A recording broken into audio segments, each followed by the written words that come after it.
네, 그러면 감독님하고 배우님, 가수님 모시고 저희 기자간담회 진행하도록 하겠습니다. 감독님, 배우님 이쪽으로 입장해주세요. 네, 입장해주세요.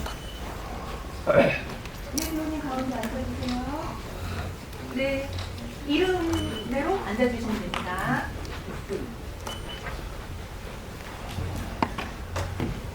네, 거기 문 닫아주시겠어요?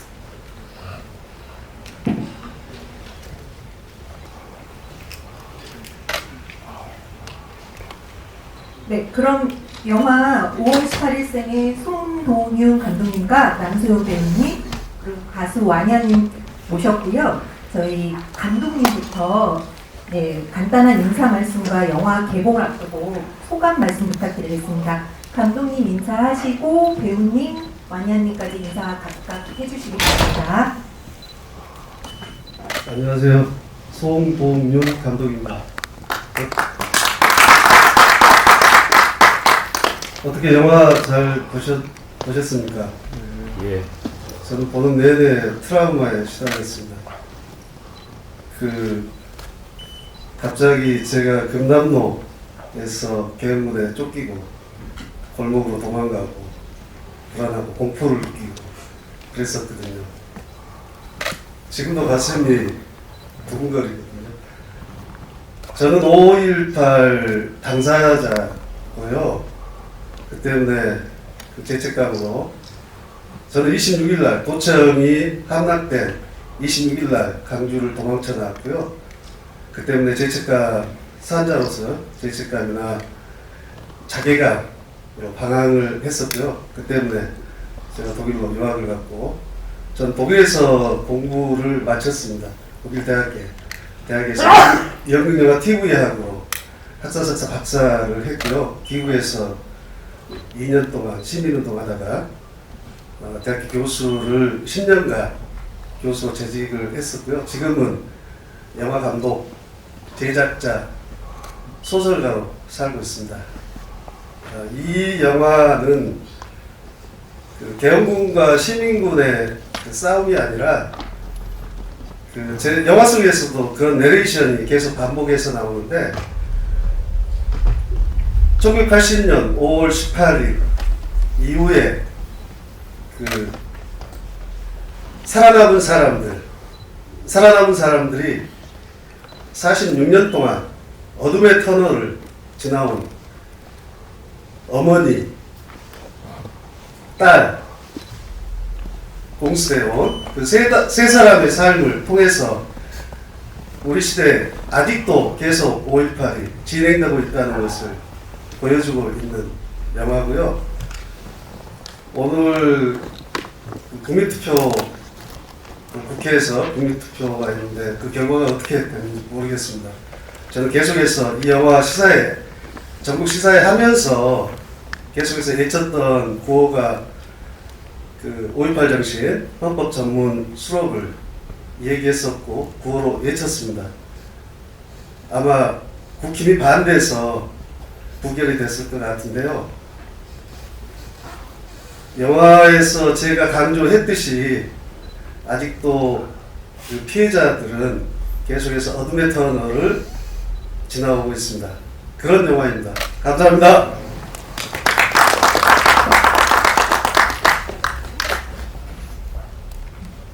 안녕하세요. 여기서 소설가 미수 역할을 맡은 배우 남소연입니다. 안녕하세요. 저희 영화가 여러분 보시면 조금 다른 영화에 비해서 거칠고 투박할 수 있습니다. 하지만 그 안에 담겨진 그 마음을 좀 보셨으면 하는 바람이 있고요. 사실 저는 제가 혼자 왔지만 사실 영화에 저보다 더 많이 고생하고 배우들이 같이 있거든요. 제가 대신해서 여러분들께 인사드리는 거고요. 영화 보시고 감독님 말씀처럼 가슴속에 뭔가가 하나가 떠오르시는 거 있다면 그러면 제가 저희도 그렇고 우리 스태프들도 감독님들도 이 영화를 만들었던 보람이 있을 것 같아요. 귀한 시간 내셔서 영화 보셨으니까 가슴속에 하나 담아가셨으면 하는 작은 바람입니다. 영화 봐주셔서 감사합니다. 네, 안녕하세요. 저는 OST에 함께 참여하게 된 가수 완이화라고 합니다. 네, 영화를 보실 때 제가 부른 OST가 이렇게 흘러나온 순간들이 있었을 텐데 그 선율이 여러분들에게 작은 위로가 되었으면 좋겠습니다. 감사합니다. 네, 원희양님 먼저 질문을 하나씩 드리려고 하는데요. 그 OST에 참여하게 된 계기 그리고 이제 스크린을 통해서 관객들하고 만나게 되잖아요. 네, 소감 한 말씀 부탁드립니다. 네, 먼저 영화 OST를 함께 하게 된 계기는요. 손동윤 감독님께서 연락이 오셔서 이 영화에 대한 내용을 듣게 되었어요. 5.18의 내용을 담은 영화라고 하더라고요. 또 사실 저의 고향이 미얀마예요. 미얀마가 아직도 쿠데타가 끝나지 않는 상황인데 뭔가 영화에서 담고자 하는 내용과 또 지금 미얀마의 상황과 또 저의 정서가 되게 잘 맞는 것 같기도 하고 또 정말 감독님과 함께 이렇게 뜻깊은 작품에 함께 하고 싶어서 OST에 참여를 하게 되었고요. 또 제가 항상 무대나 방송에서만 이렇게 관객분들을 만나 뵐 수 있었는데 이렇게 처음으로 OST로 스크린으로 여러분들에게 저의 목소리를 들려드릴 수 있어서 정말 너무 영광이고 감사한 마음입니다. 네, 감사합니다. 그 남소영 배우님한테 질문 드리려고 하는데요. 그 처음에 시나리오 보고 어떤 느낌이었는지 그리고 맡은 캐릭터에 대한 첫인상 궁금합니다. 말씀 부탁드릴게요. 여러분도 아시다시피 이 영화는 소설이 원작이에요. 그래서 5월 18일새 소설책이 있는데 제가 처음에 이제 감독님이 저한테 책을 주신 건 이 영화 찍기 훨씬 전이었거든요. 그래서 사실 처음에 이 캐릭터를 제가 다시 한번 읽어볼까 생각을 했었는데 감독님 말씀이 어차피 주인공도 아무것도 모르는 상태에서 받아들인 거기 때문에 저도 그 책을 읽지 않고 느낌 그대로 갔으면 좋겠다는 말씀을 하셨어요. 그래서 예전의 기억을 떠올리지 않았고요. 그냥 주어진 상황대로 느껴지는 바대로 그냥 그대로 연기를 했던 거. 그랬기 때문에 캐릭터를 맡았을 때 저는 굉장히 원래 대사가 있고 대본이 있고 막 이렇잖아요. 그거보다 그냥 있는 감정대로 그대로 했었던 기억이 나요. 이 영화를 찍으면서. 그리고 사실 좀 저희 영화를 오래 찍었어요. 짧은 기간에 찍은 게 아니기 때문에 감정을 연결하기 쉽지는 않았거든요. 근데 아마 이 미수의 삶도 그랬을 것 같아요.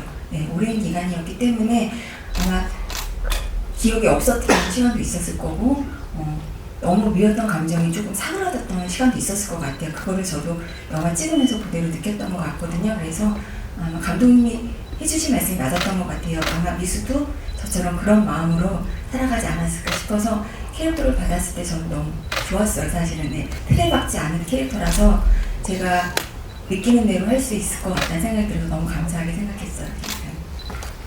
감사합니다.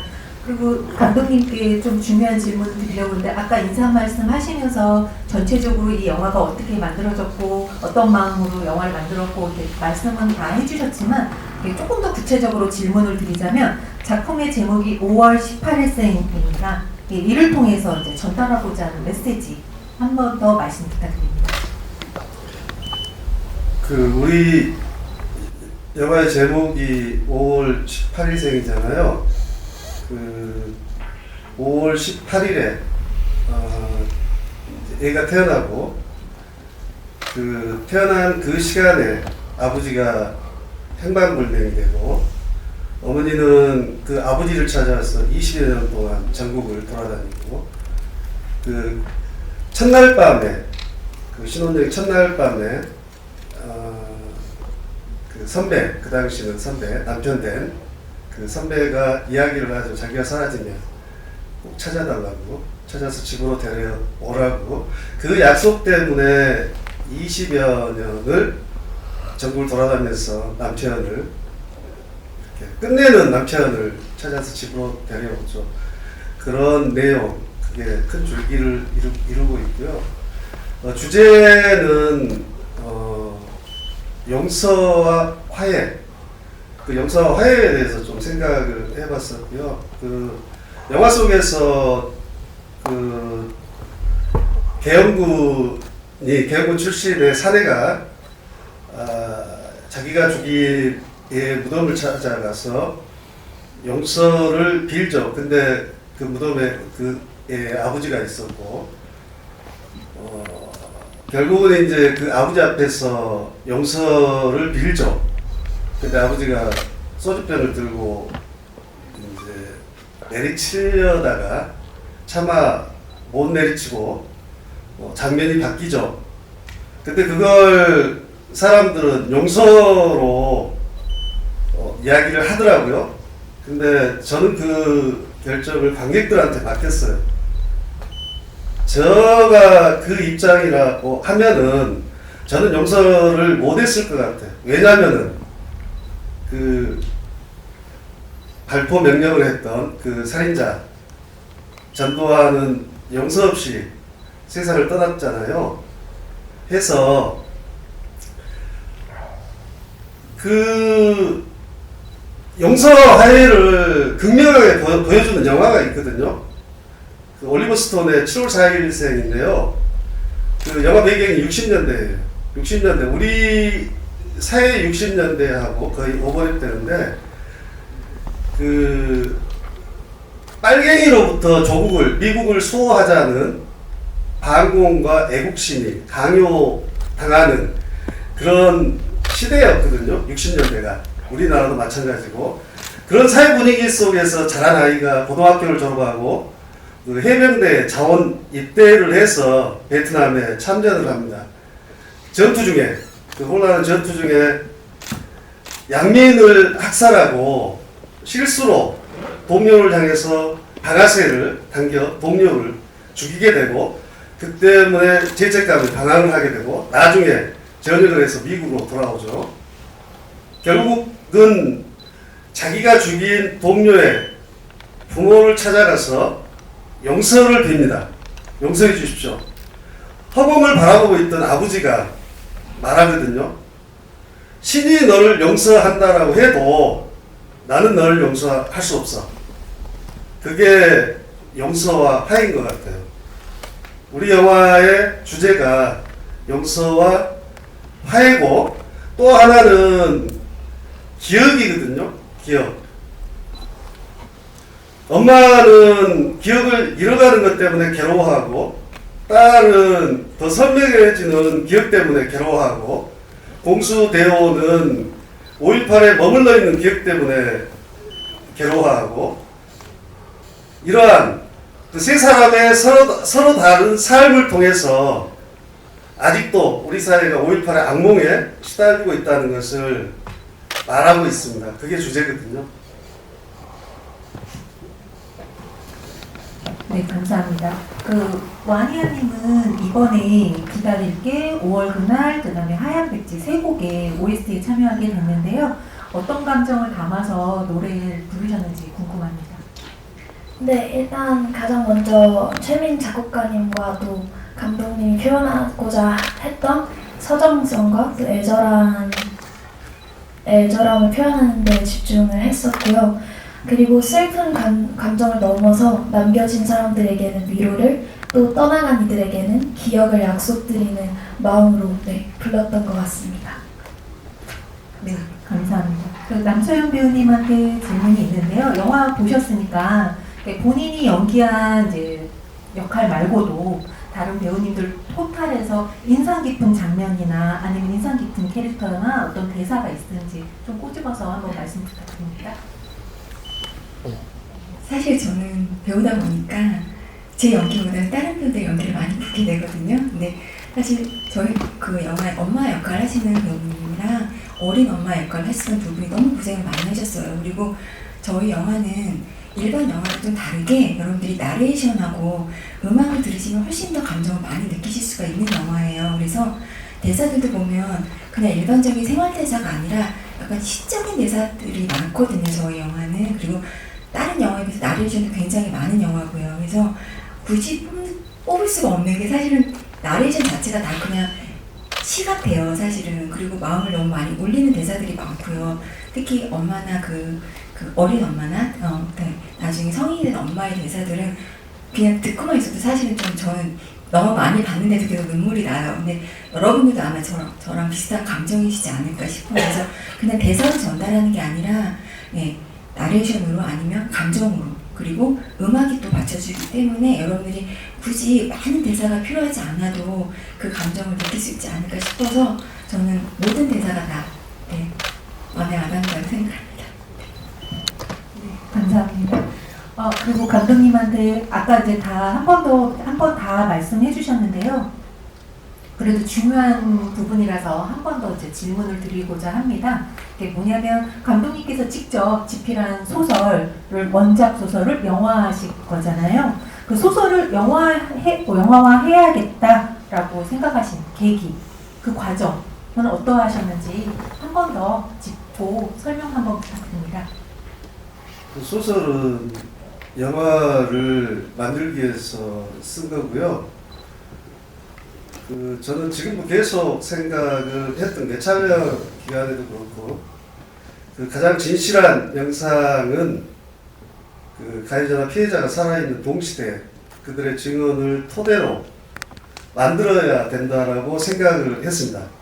근데 꼭 그렇지가 않죠. 누가 만드냐에 따라서 진보, 보수에 따라서 그 진실이 애곡이 될 수도 있다는 거예요. 그래서 저는 당시 1980년 5월 18일부터 도청에 함락된 27일까지 많은 영상들이 찍혔고 저는 그 영상은 진실 그 자체로 봤고요. 그 영상을 여러분들 영화 이렇게 전반부에 한 3분 50초 정도 노래를 배경으로 해서 강조 영상들이 시간대별로 쭉 이렇게 배열돼서 나오는데 그러한 크나큰 진실을 토대로 해서 영화를 만들었습니다.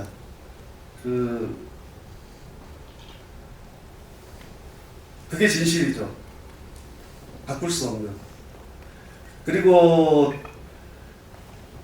이 영화를 하게 된 시작은 저는 5.18 때 5월 18일 날 강주 금남도에서 친구를 기다리다가 2시에 친구 기다리다가 갑자기 나타난 공수부대에 쫓기면서 5.18에 합류하게 됐고요. 시민들과 같이 치열하게 싸웠습니다. 그리고 집단 발포가 있었던 도청 앞 집단 발포가 있었던 21일 날 저는 시민들과 같이 도청으로 선두에서 행진하다가 갑자기 도청 앞에 주둔해 있는 계엄군의 발포로 죽음의 문턱을 넘었고요. 그때 제 옆에서 피 흘리며 쓰러진 그 사람을 지금도 잊지 못하고 있고요. 그게 계속 트라우마로 아까 제가 영화 볼 때도 그 트라우마로 계속 순간적으로 두려움에 떨어야 했고요. 그리고 도청이 함락된 27일 하루 전날 26일 날 저는 강주를 탈출해 나왔고요. 도망쳐 나왔죠. 그리고 그 후에 산자로서 계속 방황을 했었고 도피처로 독일로 유학을 가게 됐었고요. 저는 독일에서 공부하면서 트라우마를 치유했다라고 생각했는데 저는 여전히 그 트라우마에 붙잡혀 있고요. 지금도 마찬가지입니다. 독일에서 대학에서 연극영화 TV학으로 학사, 석사, 박사까지 했고요. 귀국해서 제가 1995년도에 봄에 귀국을 했고 바로 강주에 내려가서 5.18 단체들을 만났어요. 만나서 5.18 영화를 만들자. 진짜 5.18 영화를 만들자 설득을 해서 1986년 5월 27일 도청이 함락된 그날 광주 IWCA에서 5.18 영화제작범 국민위원회가 결성이 됐고 저는 거기에 감독으로 선임이 됐고요.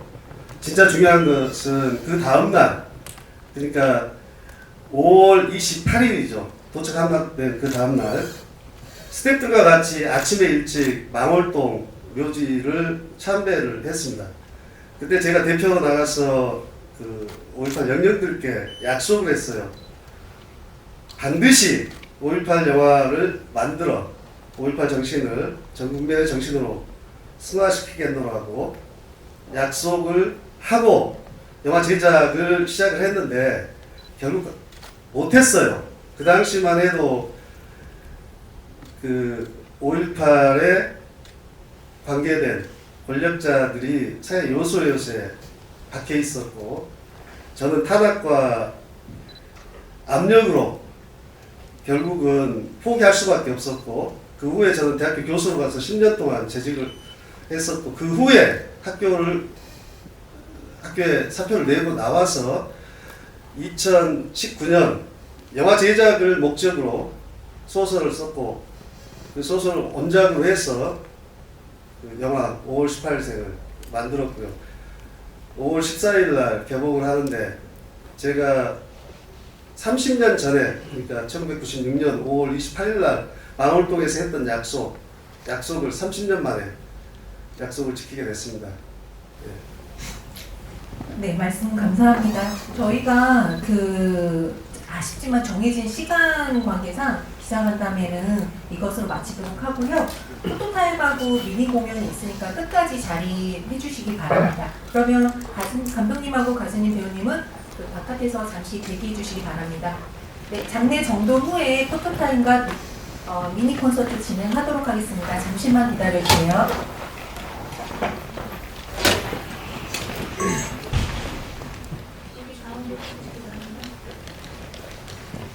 네, 가운데 서서 정면 바라봐 주시기 바랍니다.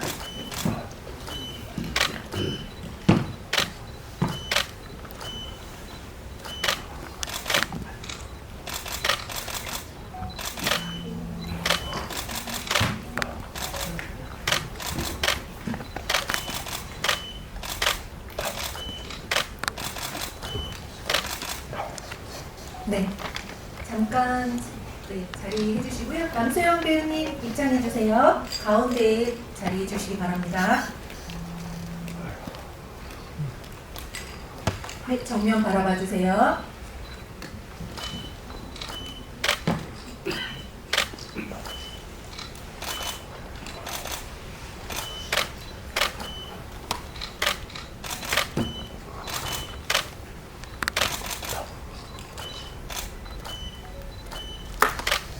포즈 안 했어. 다른 포즈. 네, 네. 잠깐만 밖에서 잠깐 대기해 주시고요. 감독님 입장해 주시겠습니다. 감독님 가운데 가운데로 와주세요. 네, 정면 바라봐 주세요.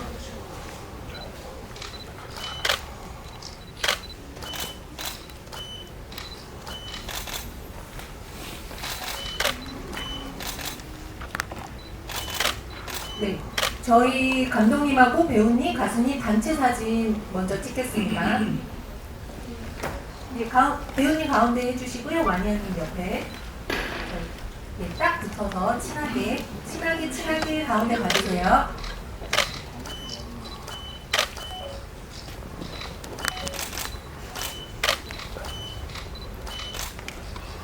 네, 그리고 저희가 준비한 손팻말도 이렇게 넣어주세요. 감독님이랑 완희연님이 들겠습니다. 네, 앞에 봐주세요.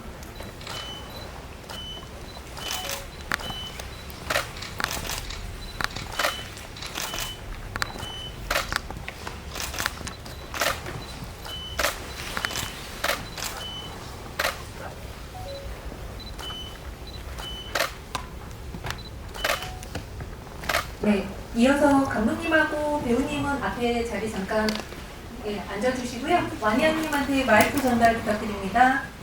저희 영화 속에 OST에 삽입된 기다릴게 라는 곡입니다. 그 노래 같이 듣도록 하겠습니다. 바깥에 문 닫아주세요.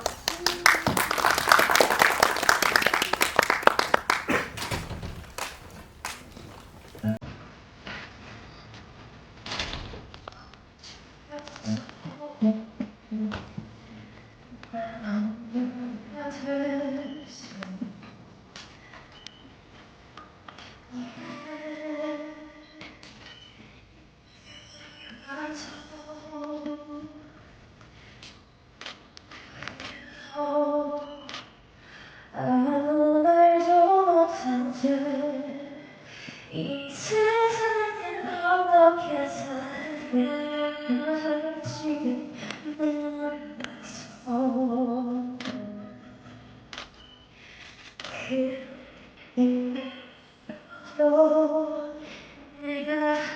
수 있는 건 그것밖에 없었을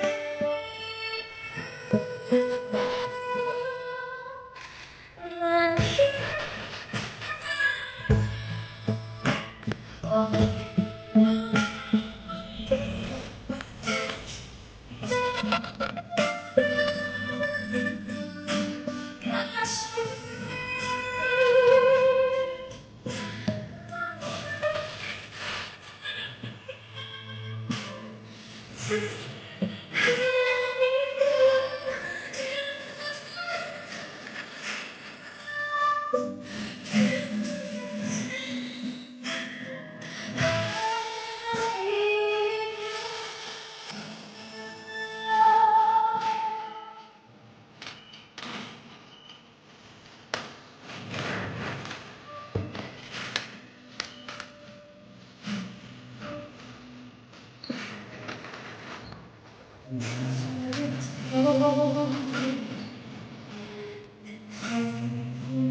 하루가 지나고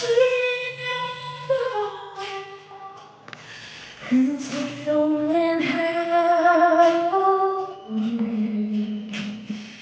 영원 난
네, 이것으로 오늘 행사 모두 끝났고요. 바쁘신 와중에도 5월 18일생 언론시사에 참석해 주신 모든 분들께 감사드립니다. 감사합니다.